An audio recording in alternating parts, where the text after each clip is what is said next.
First thing that's on. Alright, cool, man. It's 11:11. One of my favorite times. Yeah. Times of manifestation. For sure. So yeah, what's happening? We got the Chase That Bag podcast, episode 2 today. Yeah. We got a special guest today. We got Michael Dixon with Mike Bill's Brands. You know what I'm saying? Welcome to the Chase That Bag podcast, bro. Man, happy to be here. How you been doing? I've been blessed, bro. Yeah. In a nutshell, that sum it up. I've been blessed, man. Already. You made it through that ice and that snow we had a couple weeks ago. Yeah, man. You know that's crazy, man. Preparation is a motherfucker though. Yeah. A lot of people weren't prepared. Yeah. You know what I'm saying? Yeah. It hit a lot of people hard too, though. Yeah. You know what I'm saying? But hey, like I tell them, hey, even if you got hit the worst of the worst, guess what? You got insurance claims. Yep.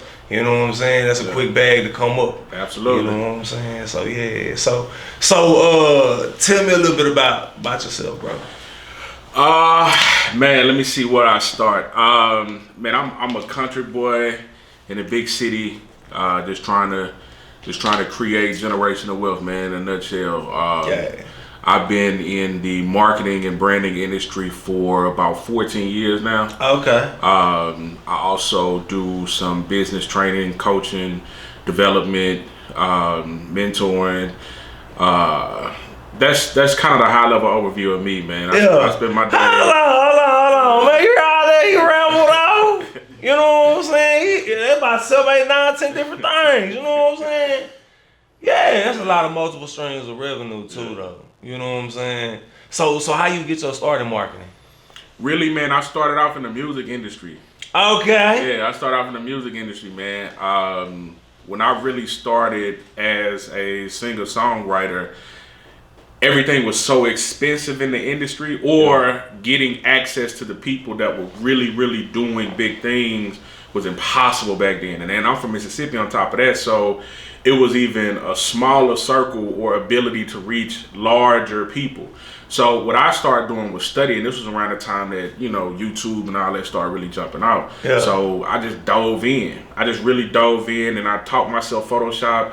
I taught myself how to deal with cameras and stuff like that. And I just kind of learned what branding and marketing was really all about. And I submerged myself into understanding, learning, and becoming an expert in it. And it just kind of took off from there. People would see what I was able to do with my personal brand, and they would want me to duplicate that success for their brands or their companies. And it's been crazy how it started from me just trying to make a dope album cover and put myself out there to the world, and turned into a company where I work with Fortune 500 companies, celebrities, nonprofit organizations, stuff all over the world. It started though because you was an artist. Yeah. And you wrote as well. So you was a songwriter, but you was also an artist. Yeah. So it's intriguing because as an artist, you felt the need to get into marketing on social media and just online, period. Yeah. But why was you trying to do that? Well, because writing and singing songs don't make money. Business make money. You know what I'm saying? Okay. A lot of artists go into it and they think because they're good at their craft that's all it takes. That ain't all it takes. Hold on. That ain't all it takes. That ain't all it takes. All right, so what I'm gonna do is I'm gonna take myself all the way back, cause I remember we met. I think we met way back in the gap, bro. Way back. You know what I'm saying? Doing music. Arlington. Yeah. I think we was in Arlington. Yeah. So I'm gonna go back to when I'm 16, 17, and 18 doing music. I'm 33. Back when I'm 18 doing music, right? As an artist at 18 who has no understanding of what you just said about business and marketing, thinking that it's solely based on talent alone, right? We're going back to the selling CDs on the corner at the gas station and Motions era. Yeah. You know what I'm saying? I used to take trips down to Palestine to sell CDs at the gas station when I dropped my project, right? Yeah. We feel that, man, I go hard. I'm the next best thing. Right. I'm the greatest rapper or whatever we say. And we feel that us being on that corner and going to the DJ saying, play my music, is what's actually going to get me into a situation to be successful as an artist. Right. But you say you can't do that it's about marketing, business. Yeah. So what does that look like? Okay, cool. So you name off any top artist that you can think of right now, and you can understand so much about that person's brand.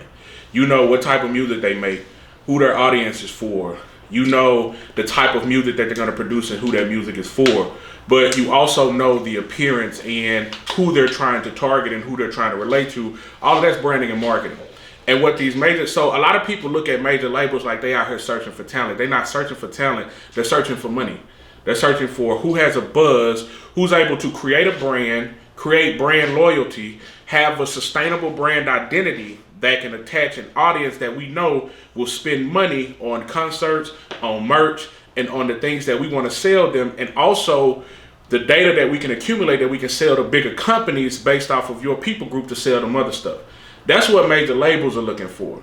They're looking for a brand. They're not looking for talent. There's talent all around you. Everybody watching this, everybody around me knows somebody homeboy who go hard. That'll never make it. Yeah. He said you can go hard. You never make it. And you ain't gonna make it. You never make it. Never make it. How many singers we know in the church right now somewhere? Go hard. They go hard. But they ain't made it. They still in that church. Yeah, singing that song. Same song that Sister John loves every Sunday. And don't know the first thing about creating a brand. Don't know anything about Nielsen. They don't know anything about SoundScan. They don't know anything about barcodes. They don't know anything about ASCAP or BMI. They don't know anything about licensing, publishing. You ask them what's the difference between a publishing contract and a production contract. You tell them what writing credit. They don't know. So if you don't know anything about the business of the industry, how is it possible that you're going to make money? Because I'm going to sell my CDs on the corner. Yeah, they're going to make you a millionaire. And now I'm going to sell them on Facebook now. Right. To my personal friends, on my personal page. Right. All the people that already know you already. Yeah, not the people that don't know you. Right. Right. So I remember back when I was 18, I remember going to K104. And I forgot who the director was at that time, but I took a song, and all I remember them telling me is, you don't have to come to us. We'll come to you when we hear about you. And it was like, you need to put it out there. And that was all they told me. That was all they told me. I'm like, what does put it out there mean? Right. I don't know what that means. Right. And then as I started to do more, you know what I'm saying, I started seeing at that time, you know, what I thought was what was doing it, was having a street team and putting out posters and flyers. The look of it, yeah. Right. The look. So as I began to go throughout that journey of music, I started to discover what put it out there meant, right? But as I'm doing it, I'm still learning how it goes, right? As far as the totality of it, because you named off a lot of different things that people ain't looking at. You know what I'm saying? Like, all they doing is going to the studio, recording a song, going to the club, performing it, and then posting on their personal page. Right. Saying, check me out. Yep. All the while wanting to make it. Yep. See, my heart goes out to the artist or the business that still need those same things, right? My heart goes out to them because it's like they hearts is right for I believe in my talent, I can make it. Yeah. But because of these other factors that they don't know about or that they hear about but don't implement or don't do the proper research or find the proper people that can do it. Also, too, having to weed through the snakes and the rats who say they do it. You know what I'm saying? Like, when it comes to an artist and telling them, man, you gotta work that business page. You gotta work the ads. How do you get through to an artist to help them understand that that's the path and journey they need to go down in order to get their music out there, is what they say. Perfect. So it's like going to a bank and asking for money. Because that's really a major record label is a bank. That's literally what they are. They're a bank. They're a bank of resources, a bank of money and resources. We have the radio on lock. We have money that we can give you. We have production budgets. We have facilities. They're literally a bank. Now, the average person can understand this. If you go into the bank with bad credit, are they going to give you a loan? Nah. It's the same thing within the music industry. Unless you create one hell of a cash flow for your income to debt ratio. But again, that takes research, and you have to be able to prove it and show it. Right. Based on having a business. Just based off just you alone, they're not even. It's the same thing with the music industry. It don't matter how you can go in there in the top suit. You can go in there looking like $1 million, and when they open up them statements, they're gonna want to know. It's the same thing in the music industry. Right. If you can't show them audience engagement, if you can't show them on a document how many people are coming back to your music, how many views that you have, how many spins that you're getting, you have to have all of this compiled, and it has to be valuable in comparison to other people. If I go there and I be like, man, you gotta sign me my lyrics hot, listen to this. That ain't gonna cut. That's ass, right? Right. But if I go in and I say, because if I look up your Spotify profile, you ain't got no music. It's just the artist page with no music, because you ain't even uploaded anything. Or have a website. Let's say you say I don't want to give none of Spotify none of my money. I'm gonna set it off my site. Do you have a website? Do you have it set up where you can sell your stuff off your site? You ain't got and keep more of your money. Absolutely. That's what they're looking for. That's what they're looking for. But if I can go and I say, okay, look, I did $325,000 last year independent. Right, here go my receipts. Here go everything that I ordered. Here go all the merch that I sold. Here's everything that I did. I've created a 6-figure income myself. I have this many followers. I have this many viewers. I have this many subscribers. This is where my fan base is coming from. Right. These are my demographics. Age group, male and female. Absolutely. And unspecified. And unspecified. Yeah. You gotta put them in there. Gotta put them. So then, when they look at that, they're looking at basically your business plan. Okay, cool. Now they want to ask questions. Okay, what kind of marketing budget did you put together for this? What was your strategy, or what? Then when they start asking you questions, that's when you know you're in control. Right. But that's why the radio station said, we'll hear about you. Right. We'll know about you. People will start telling us about you and what you're doing, the numbers that you're doing, the audience that you created, and you've made yourself valuable. Now I want to come in and be a part of that value, and I want to exponentially grow it. But the value has to be there before they take notice. Right. Which means that you got to already have laid that foundation and did that groundwork. That foundation and that groundwork is producing all that shit you just got through talking about. Absolutely. So let me ask you this question. So what if you have an artist who understands all of that, right? Mm-hmm. How do you overcome the concept and mindset of, but music ain't a business like a car rental business or a trucking business or something that you can start making money right away? It seems like with music, you have to put out so much upfront cost, more than you would in real estate, more than you would in trucking, more than you would in some type of online digital business, some type of e-commerce business. You literally got to put out anywhere from $50,000 to $100,000 before you start to see a real dime coming in off of music. Absolutely. It's called sweat equity. So why does music require so much sweat equity, and how do you overcome that, having that equity? So the thing is that, so I run a legitimate business that's not associated with music anymore. And I'll tell you, the amount of sweat equity I had to put into my branding agency was more than I put in the music industry. And music is costly. Music costly. Man, I made music from the time I was 15 to 27, 28. That's a lot of hours, a lot of time, right? That was a lot of sweat equity I had to put in, but that was putting in to hone the craft. I didn't put all that time in the business. The actual time, so you have to separate the time that you put into music versus the time that you put into the business. The time you put into the music is to perfect the craft. That's one section of it. But then you have to put an equal amount of time, energy, and influence, or surround yourself with people that you can trust, which is that's huge. That's a whole different situation. That's a whole nother podcast. Yeah. The people that you can trust to give them or to really just encourage them to take that part of it. That's why when you look at Lil Wayne, right, and you look at the team that's around him, you look at Tez, you look at Chris, you look at all these guys around, and I went to school with a lot of these guys. I personally went to high school and middle school with some of these guys that are around him. Tez graduated from Jackson State, right? These are guys who took the business side of the industry and immersed themselves into becoming experts in order to take something that was already a packaged product and bring it to the top level of the industry in every single category that you can imagine. Just think about the Young Money run. They had one hell of a run. Still with on. a lot of different artists. You know, with a lot of different artists because they had all machine, different levels of the plateau with the covering different genres of music. Yeah.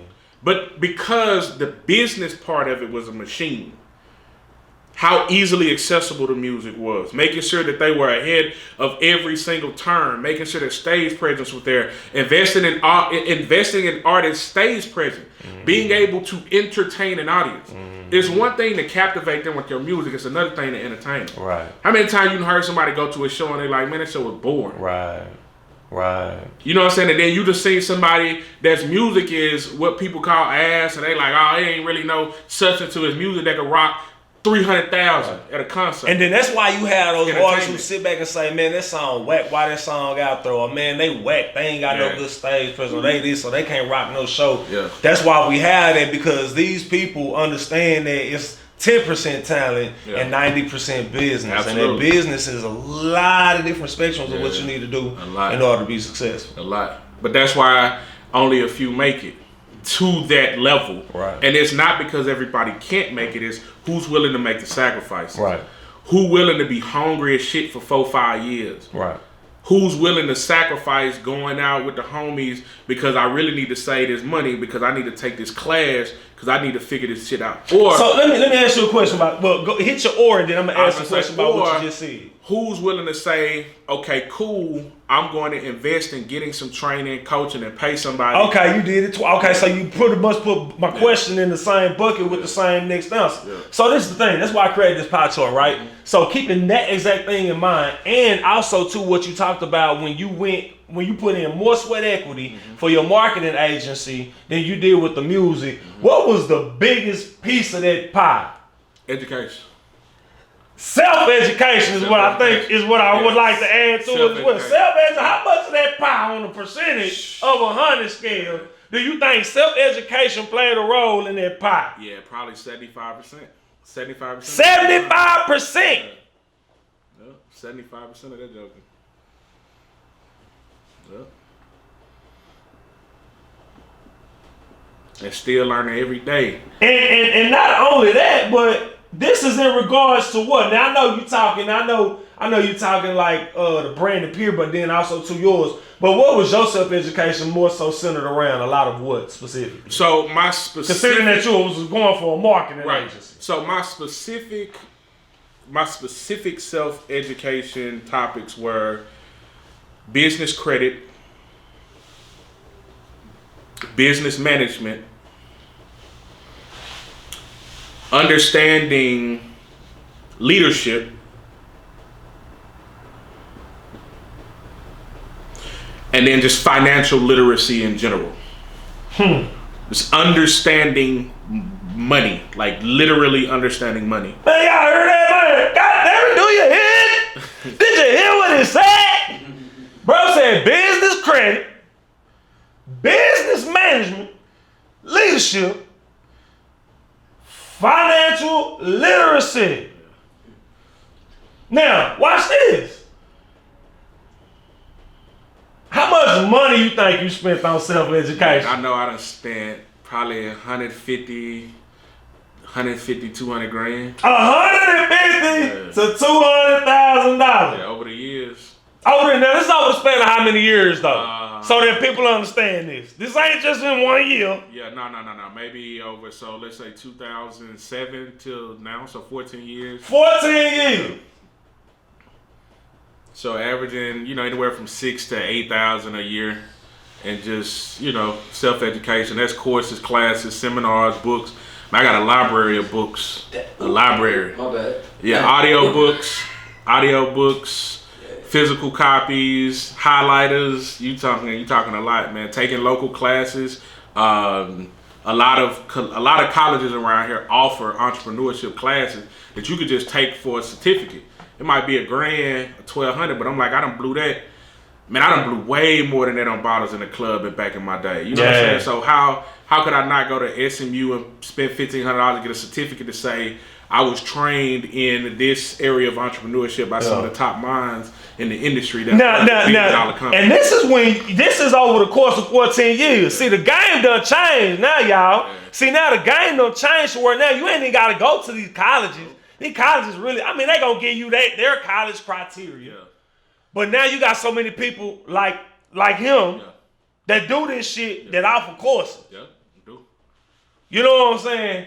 That teach this shit. Yeah, now this is what's interesting. What's interesting is we'll sit back and say, man, I ain't finna pay nobody. Yeah. Watch this. But we'll tell our kids to go to college. Yep. Yeah. When you can just about say, damn the general education system of America, I don't need a GED or a high school degree to start a business. How about I just spend the same money and energy and time behind my own child's curriculum that I know is necessarily needed in this world? Absolutely. That's health, financial literacy, credit, what else? How to read, English and multiple languages. You may want to do some business in China. And what else? Math. Yeah, math. History. Unbiased history. You can pretty much spend your own money, keep your child at home, and self-educate them with that. With the best of the best. Who you feel is the best of the best going to teach your child what they need to learn. And it don't take 12 years, K through 12, to learn it. It don't. Now, why we can't do that?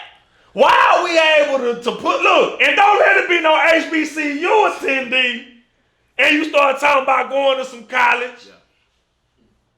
It's a great pride in that. Great pride in that. Yeah, it is. I like what Dame Dad said. Dame Dad said, man, I think it's fucked up that y'all gotta come here at a certain time and leave at a certain time, and you gotta request to be off. Yeah. But because a lot of times I think we're so programmed into what we're doing, and we have such emotional and passionate ties to it, that overall black and white is, you're right. I do have to request time off through this motherfucker. I gotta ask. I can't do no telling around here. I gotta do a lot of asking and no telling. Versus, why don't you start your own breakfast club? Breakfast club? Where y'all ain't gotta ask. Y'all tell each other.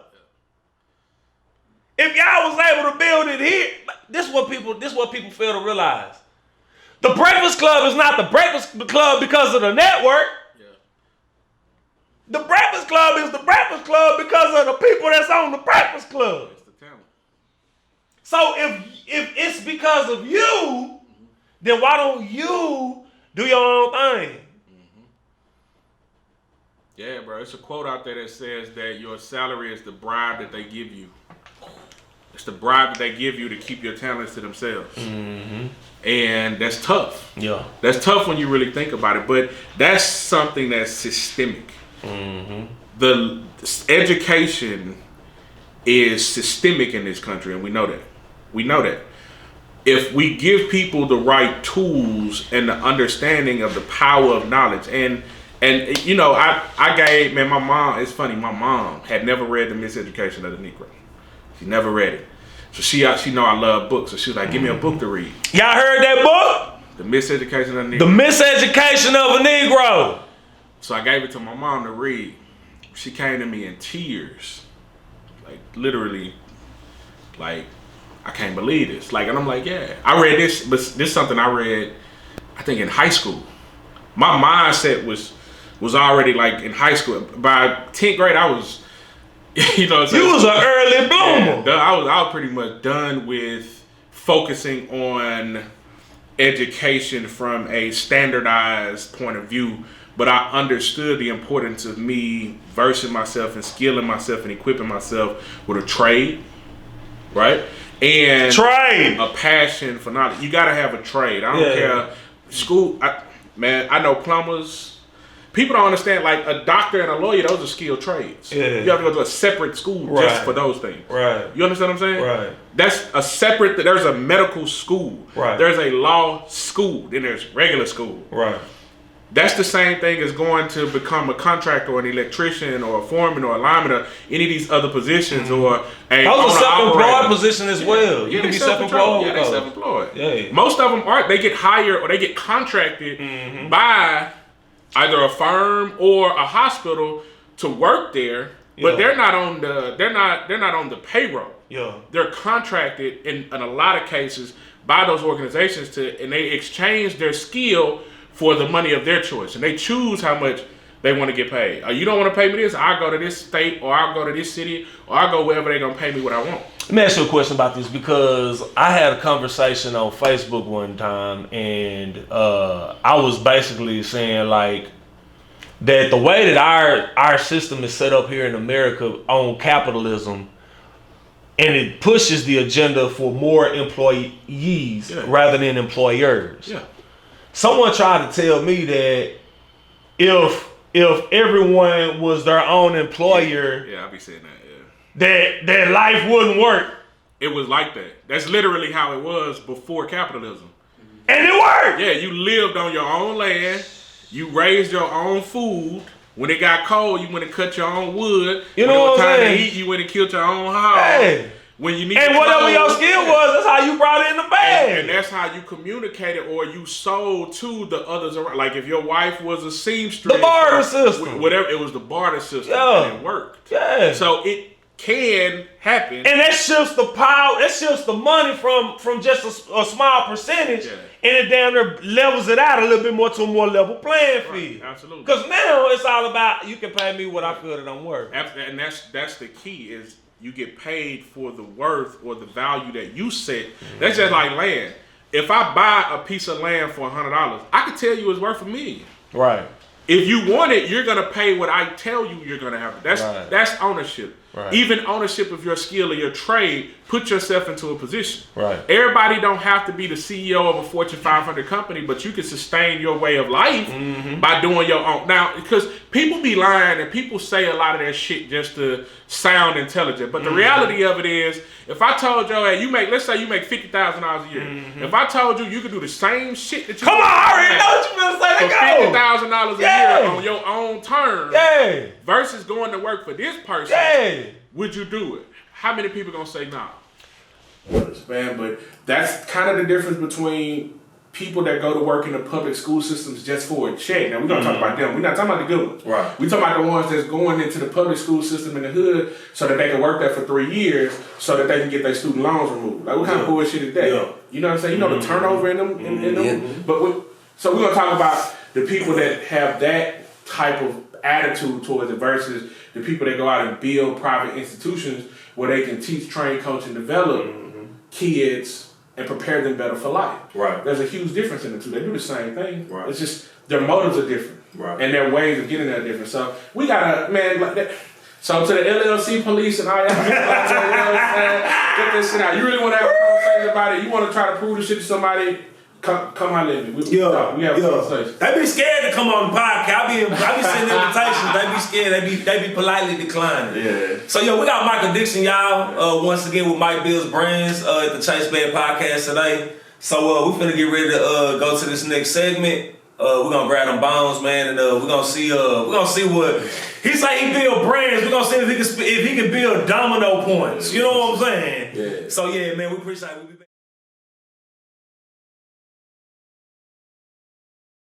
What we doing now is that we always do about this time. We're gonna pull out the dominoes. Now the reason why I always like to pull out the dominoes, Mike, is because I feel like dominoes, man, is a great game to teach valuable life lessons. So, a lot of times, man, people say it ain't checkers or chess. Right. I mean, it ain't checkers, it's chess. Yeah. I like to say it ain't checkers or chess. It's domino. So, you want to take a scope? Nah, you good? I got to take a scope. You want to take a scope? So he going to take this. No pencil pushing, I got a dry erase mark. Cause I ain't going to be doing no pencil pushing pencils. Nah, brother Drew, I might start writing down notes and fucking with me. Alright. Yeah, I know I'm taking notes. Man.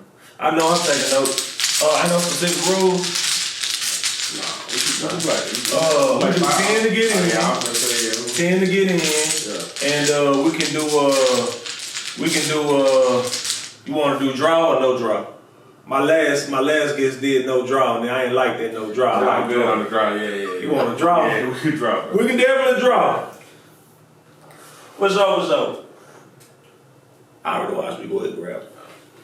So while we playing bombs, I wanna kind of go through what an artist who, let's say he done went and got him a beat, he done bought a beat, and he done went to the studio, recorded a song, and he got it mixed and mastered in the studio. Yeah.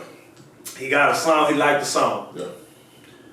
What would this artist need to do in order, starting at the first step, what would this artist need to do in order to be able to take their song to the level of branding and marketing online? A lot of people don't even know what marketing is and all that stuff. But Yeah, it's a difference. So the first thing you need to do is make sure there's paperwork right on the beat. You need to make sure that it's registered with BMI ASCAP, because there's no way to get paid off of his spins. when you say paperwork right on the beat, Yeah, so whoever is selling the beat, he needs to own the rights to that music. can he do a lease? Will a lease work on? Well, no, it depends on the negotiation that he had with the beat maker. Because if the producer still owns the right, like, even if he's leasing it, if the song pop, he can pull it back. Okay. So why would you want to lease it unless you have a contingency plan in there of if it does pop, then he either gives you the option to buy it outright, or you can buy him out of it, or that you sharing the royalties with him. Gotcha. And this is like mine to be like on Beats Balls or Sound Clip or something. Either way, you still, because they still have leases and licenses, you just got to read them and see what's in there. And then reach out if it's not up to your liking. That's why we talk about the business. So, because that's the first thing, because we don't want him to blow up and then he can't make no money off of it. Because making money is definitely what we're here for. Now, a lot of the producers on leases, they will allow you to do unlimited streams on there, so you can make your money off streaming. Yeah. I mean, really, you can use it for promotional purposes. They'll allow you to use it for promotional purposes. Yes. And then at that particular point, if there is some growth in it and you start to see some growth, maybe at that particular point, you can try to maybe go ahead and negotiate. Yeah, but that has to be in there at first. If it ain't already in there, then he ain't got to negotiate with you. You can just pull the beat and sell it to somebody else if you want to. Okay. So that's why you got to make sure on the front end that your business right, and not be trying to make up for it on the back end. What about the artists who say, well, how about we just go ahead and do this, at least get it going, at least to start to get it going, and then once we get it going, then, because, maybe I can get the lease, but maybe I can't pay for the beat right now. That's understandable, right? Same team. That's understandable, and that sounds good. And if that's your only option, then absolutely. If it ain't, but I wouldn't recommend that. But I would save up your money and try to do it the right way. But if you can't, and you just got to get it out there up 20, and you just got to get it out. You just played 6'5"? Yeah. No, I had played that before. To get to 15, you got to sign 15, and I just put that down. I just had it backwards. Oh, I thought I played this and then you played this. No, I played this and then you got that sign. Oh, okay, I got you. My bad. Yeah.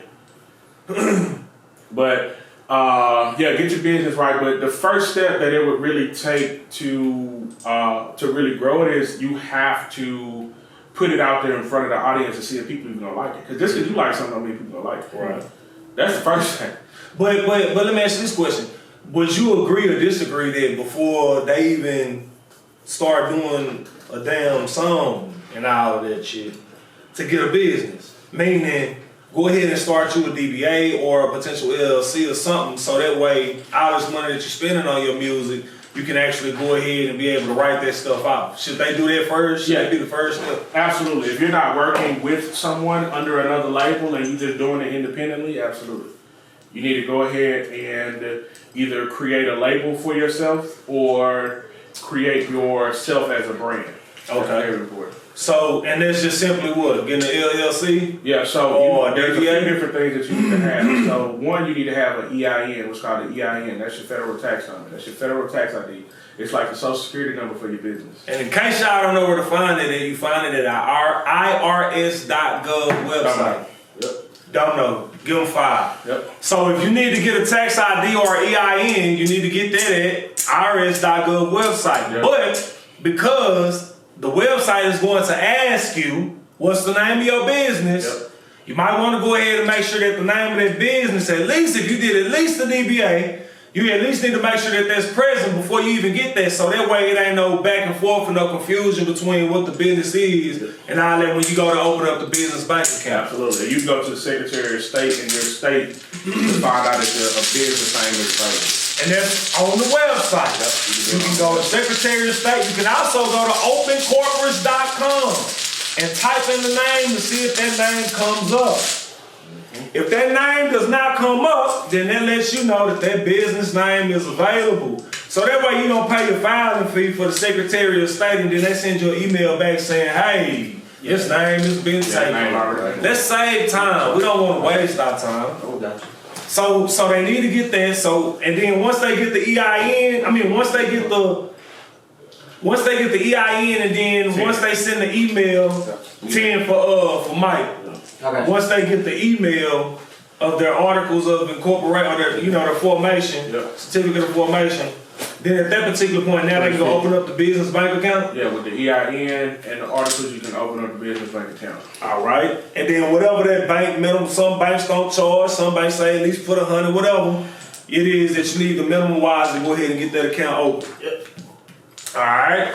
So now that you got that, everything that you spend money on, you can now write it out. So that means if you pay for beats, if you pay for studio time, if you pay for videos, let's say you didn't pay for videos. Let's say you bought a camera in your own studio to do your own stuff. Guess what? All of those are write-offs. Mm-hmm. You can write that off now. If you want to go throw $500 in the strip club for promotional purposes, guess what? Write it off. You can write it off. Let me get $5. Alright, so, and it take a week to do all of that. It takes at least a week to get all that done, and what takes a week is really them sending back the paper saying you good to go. Yep. So now that they got that, they got their song, they got their beat together, this mixed and mastered, it's registered with BMI. Not only is it registered with BMI, but then you did your media-based sound scan on it. Mm-hmm.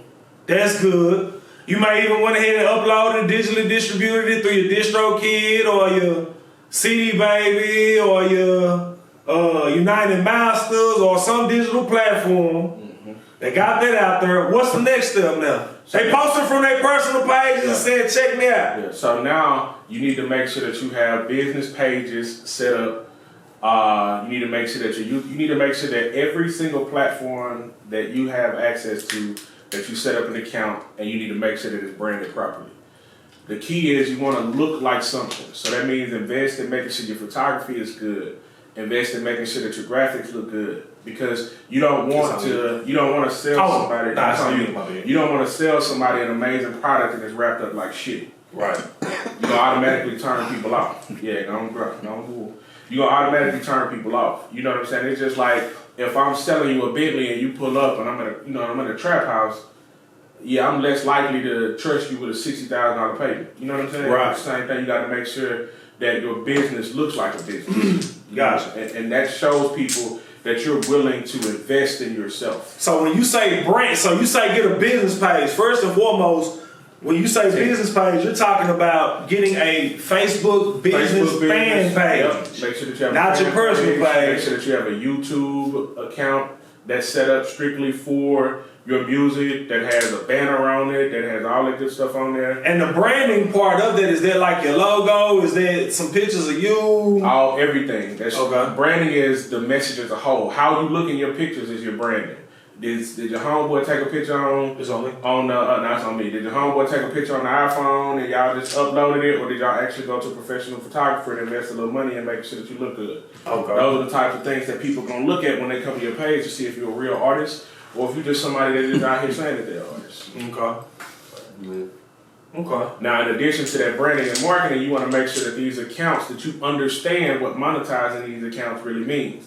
Just because you start having a lot of views don't mean they're gonna automatically start paying you. You have to set your account up to be monetized. They don't just start giving you money. Okay. So when they come to YouTube and TikTok and everywhere else that you putting your music out, you need to go ahead and start researching what the monetization process is to make sure that you put yourself in a position where when the money start coming in, that you the one getting it, and they not just making money off of your music going viral. But what about the artist that says, all right, cool, I'm gonna go ahead and get a business page, and they get their business page, and then they start making a post on their business page like they would on their personal, Yeah, man. like they probably should catch on, like their personal page, and they make a post, and don't nobody say nothing, don't nobody react to it, no comment, no nothing, and it gets to the point to where it's depressing. Because I'm used to posting on my personal page and getting all of this engagement. Then I post on this, how much? 50. Then I get all of this doggone engagement on my personal page. And I'm not gonna keep posting on this personal page because all they doing is going on there and creating a post and then post it. That's it. You gotta have a strategy, man. You need to talk to a strategist. Posting your music is a percentage of it, but engaging with an audience is something that's totally different. But why are they not getting the engagement? So when they go and create their page and go on there and create a post and say, man, what's up, y'all? Check out my new music playlist, and then boop, and then post from the business page. Right. So you don't get no engagement right away. You not, because social media has what's called algorithms, right? So algorithms are specific coding techniques that are used. I'm trying to use words that you can understand. So an algorithm is basically a mathematical equation that says this is the most relevant content.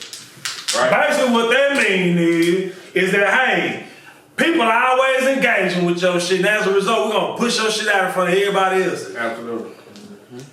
And so what you have to do is you have to understand the algorithms, and you have to start playing to the beat of the algorithm, right? So that's why I say you're going to have to start researching what popular content is, and there's plenty of examples out there for you to review. But speaking with somebody, understanding terminology like SEO, understanding what pixels are, like that's why it's important to talk to somebody that understands social media before you just start throwing stuff out there and hoping that it stick. Some people get lucky, man, but we're talking about once in a lifetime. If you really want to do it and you want to strategically do it to tremendously increase your chances of success, then what you need to do is find you a nerd, find you somebody that really, really understands it, find you an online YouTube video or tutorial about algorithms, and invest in your own time of learning that shit. Yeah. That's really what you need to do. And you can also do some self-education on marketing, online marketing, how to use social media ads. You know what I'm saying? And a lot of times, you know what I found is that you can do a lot of self-education, but sometimes you just gotta go ahead and pay somebody else. You gotta go pay somebody. You know what I'm saying? Because you gotta understand it's about saving time. My bad. It's about saving time, right? So if you got more money than you got time, then you can actually go ahead. 15 at home. You can actually go ahead and pay for what would take you another 2 years to research and get that information right now. That puts you 2 years ahead of the game, right? So a lot of times you can go on and simply get it out there by doing some online social media ads. And that'll help you get your content out there in front of people so that you can now find the right people. So let's say they go ahead and they start getting into their social media marketing, they branding and all that type of good stuff. What's next for them? So you still have to have a strategy, Tim. You still have to have a strategy for how you're going to continue engaging. Oh man, hold on, man. He just beat me. Y'all don't like this, Mike. What the hell is going on around here? That good old Mississippi boy. What the hell is going on around here? First thing he asked me, You let me die with dignity. You didn't even tell me it was skunk, man. It's been skunk, man. Hey, nah, it wouldn't be. I don't like the fact that my guests be taking advantage of me running my mouth while I can't play dumb nose chew bubble gum at the same time. My bad, bro. Y'all give it up. Y'all give it up. I say y'all give it up for Mike Bill motherfucking Brands, y'all. My bad, I ain't mean to cut you out, You bro. good, you What good. was you saying as you hold the board of victory? What was you saying? What was the next step? My No, apologies. man, the key is to just having a strategy for, because you got to release a lot of content. What is content? Music? So you have to be Just putting music? out music, but people, so consumers, buyers, the people that are buying your music, they're buying into a brand or a lifestyle. They're buying into your story, and that's what a brand is. Your brand is actually your story. Your story can connect to so many people on so many levels. A good content creator or a good entertainer. That's why you always know what your artist, your favorite artist got going on. You know who was a It's damn not just good something that content they're creator? just doing. They doing it because they have to. You have to stay relevant. You know who was a damn good content creator? Yeah, I'll see this. And My people know what it is. My people know what it is. Marketing. Mark 3 was a damn good entertainer and a damn good content creator. Absolutely. I remember I remember one episode he went live and he had a wig on like he was a preacher. Bro, and he preached his heart out, bro, on some club hood shit, bro. He was amazing at creating content and being able to market, and he also knew what would get people riled up. Absolutely. You know what I'm saying? Yeah. He did a lot. He pushed that envelope further than a lot of people would even think about even picking up the envelope to push. Absolutely. You know what I'm saying? And I think a lot of times people don't understand that simply when you going live or when you doing what you're doing live or just talking about something that's got something to do with your fan base, whatever the case, outlet is content. Yeah. Music is no longer a product like it used to be. No. Music is now content. Yeah, because you can, but see, music too is only a part of it. And I think that's people try to rely too heavily on just their music. It's a lot of music, man. Right. Everybody can upload does music. Right. Everybody can upload How else music. are you adding value Right. to your industry? But what people don't realize, money was never made off the music. It was made off the entertainment associated with the music. Right. The artists don't make their money off streams. The artists make their money off of club appearances, Right. off concert appearances, off merch sales. Right. Depending on your deal, you make money everywhere except your music. Right. Right? That's You the just bad use part. the tool Right. as a platform. They were talking about they had it with Drake. Drake did all this billion and all this, and it turned out to be maybe $1 million. You know what I'm saying? Something similar to that. Yeah. That's not where the money comes from. Drake's money comes from his $300,000, $400,000, $500,000 just to show up in the building, because he's leveraged his ability to create music, add the entertainment aspect of his brand and who he is, right? And now he can leverage that for $300,000. Right. That's why this artist over here $10,000 and this one over here $500. The engagement level over here is way higher than the engagement level over here. They got to do with the music. Right. You know what I'm saying? Absolutely. So that's why when we're talking about social media, you have to identify who you are as an artist, as a person, and all of that has to be wrapped up into your brand. Absolutely. Is your brand going to be funny? Is your brand going to be serious? Is your brand going to be one that's giving knowledge all the time? Or is your brand going to be one that's joking and having a good time? Are you going to be a comedian? Or are you going to be a social activist? Like, that is what you have to figure out about who you are, because everything that you create then needs to be targeted towards your audience. Absolutely. You hear artists say it all the time, the song that blew wasn't the one, I hated that song. Let's go. They always say it, right? Almost all of them say it. They be like, man, out of all the music I made, the one that blew was just some shit I was bullshitting to in the studio. You know why? Because that was the one that resonated to the audience. Right. And how people associate themselves with Right. you. Or what they associate themselves with. Right. And you created something in that marketplace. And now you have two choices. You either going to feed into that, you're going to create a fury, a storm behind it, and you're going to make your money, and then you're going to leverage that to do other things? Or are you going to be stubborn and not listen to your audience and do what's in your heart? But you can't tell me to pay you for what's in your heart if that's not in my heart. Right. Artists, stop doing that. Like, stop trying to make people pay you for what you want them to pay you for. Right.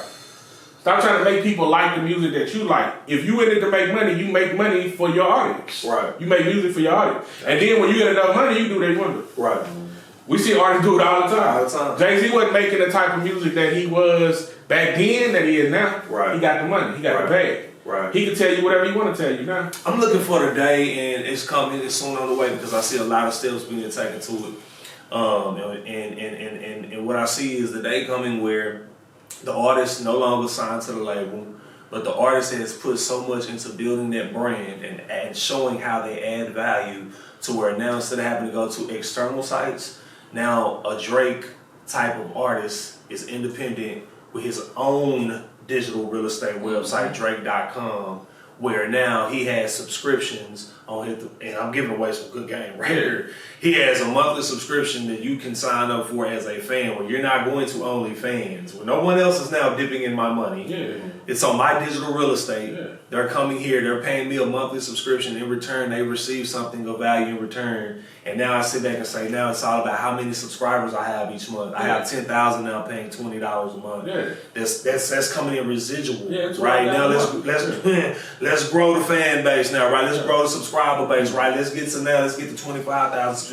50. Now we at 100. If I can have all these subscribers on all these websites, if I just had 100,000 people on my website subscribe to me for $20 a month, receiving something of value in return, and I've built a community around it. Mm-hmm. That day is coming. Yeah, it's there. It's there. People it's almost there, but they're still hanging on. Well, so here's to these streaming platforms, so these OnlyFans. They're using it because they feel that those people are there. That's why they want to use it to leverage, but they're not really driving you back home. So that's why you have to know how to do it. Let me tell you something. It's some artists y'all ain't never heard of that's making $200,000-$300,000 a year. Absolutely. Russ was a perfect prime example. And I'm talking about, I work with them. I work with some cats that, man, music is good. You will never hear of them unless you're in that sphere of influence of somebody that knows them, and these guys are making $200,000-$300,000 a year living comfortably. I literally did the without staying completely off the grid and going fan. They selling shirts and hoodies. They selling wraps, cigar wraps. They starting their own companies. You'll never hear them on TV. Never see them promoted on YouTube or none of that stuff. There's the music business.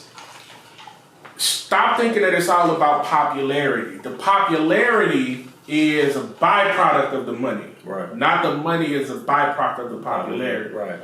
Because you could be popular and not making no money. Right. Right. Absolutely. But making money, you can make yourself popular. Right. Because people gonna want to hear how you making your money. Yeah. So I did the math, right? And this was one of the things I had said to go. We'll wrap up on this, right? I did the math. I said if I had 1,500 people a month, 1,500 people a month, who subscribe to my website, who got something in return, right? It could be a t-shirt and something else, or whatever the case. It could be anything here. Maybe I'll call them and talk to them or rap to them. I don't know. 1,500 people. 1,500, right? A product out there that's bringing me home a $20 profit. Yeah. Right? Profit. Net profit. It can not be gross profit. You ain't selling it for $20. It's making. I'm making $20. Yeah, it could be it could be anything, right? I can maneuver a t-shirt and leverage a t-shirt where I can get $20 out of 1,500 people, right? Each month, that's $30,000 times 12 months. $360,000. That's $360,000 that I can make a comfortable living and do music all damn day and create content all damn day with just 1,500 people that's rocking with me and find value within me of $20. And most of y'all do that in your own city. Wow. So I gotta leave my city to get on. Not when you have marketing on your side. You can put your shit out there in front of everybody in different countries and all type of shit. Literally, you can literally just have a $20 subscription where people get access to your music. Music. Once you put the music online, it's free digitally. So you can give them a digital album, a T-shirt, a ball cap. Come on now. You know what I'm saying? Just to get the 20. We just need the 20. And we talking about, man, why you think everybody got a t-shirt? You talking about cost effective? You talking about a t-shirt that costs you $2 a buy, $1 to imprint. Now that's if you want to substitute your time or hire people to do it, but they got it now where shit, Printful. Yeah. Print this over me. I ain't touched the shirt. Yep. That's how I can start it with inventory without buying inventory. Yep. Started with inventory without buying inventory. You dig what I'm saying? Yep. Just to get my 20. I need my 20. Just to get the 20, bro. But mindset, man. That's the difference between the person that does and does not. And then everybody want to start off charging. I be hearing artists, man, like, I'm charging $500 for a feature. I'm like, okay, we'll come with the $500. Right. You gonna just because you gonna take some of that $500, throw it in. What's the investment for me? That's what people understand this. When you asking for money from someone for it has to be a mutually beneficial agreement. Ain't nobody in the music business is doing money with you just to give you money. They doing business with you because it needs to make them money. Right. So if you gonna tell me 500, you need to be telling me why that 500. Right. Give me 500 for the verse and I'll put you in front of my 100,000 subscribers. Right. And that's a lease on it, and I need 3% off of the gross amount for anything that you make digital. Yeah. We need this contractually, and I need to be able to see this every month. I need to send me a report of this on all the platforms every month. Like we gonna partner in on it. You know what I'm saying? Absolutely. Like you have to educate yourself on the business. 75% was self-education over them 14 years. Cause it ain't got shit to do with the talent, man. The talent is people can buy talent. Right. You can hire a writer. Because you know how to market. Yeah, you can hire a writer if you want some dope lyrics. You can go buy a producer. You can pay a producer to create it. You can buy that. You know what I'm saying? Especially a rapper. You need to be able to sing a little bit. They got him on speed dial. I'm on speed dial. Call, hey man, I need to write a dope song for this had me out. Call him whoever wrote that song for that one. Hey, matter of fact, pull up. Look, we're in the analytics now. Yeah. Pull up the top 40 producers over the last 2 years. Who's hot, man? Pull up. Give me one of the 40s. Yep. Call up one of the rappers. I wrote for Kanye last week. Yeah. They'll get 3 or 4 of them in here. I need a fucking hit. I need it like fucking yesterday. Get it in there now. And that's what they do when they get to that level. Yeah. That's what they do when they get to that level. And there's groomed professionals, and then you got the ones that got it out the mud. Now, because please believe there are groomed artists out there. Absolutely. There are artists from when they were kids were groomed in the industry. Absolutely.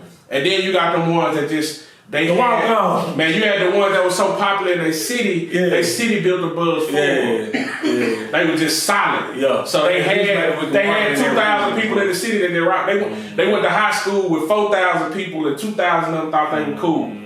That 2,000 went on social media and was supporting them and following them because they played ball, and they was cool, or they was funny, or whatever. They got that start, and they had somebody around them that walked them through the process, or they went through the process of self-education. Right. It's a lot of different ways to get to the finish line. But I want to tell y'all, I'm going to leave y'all with this for real though. Stop thinking that because you don't make $1 million a year, that you're not where you really need to be. Start off, man, $300,000 a year for some of y'all. For most of y'all, would be a huge upgrade. Stop looking at the price. You don't know that their deal was for $2 million, but they had to spend 1.5 of that in just budget. Just to meet the numbers so that they didn't have to pay that money back. Just to make $500,000. Just to make $500,000. It took them $2 million to get the $500,000. And they had to work for a year and a half to get the $500,000. When you, right now, we just did the math on how to get 360. Just focus on 1,500 people in your city.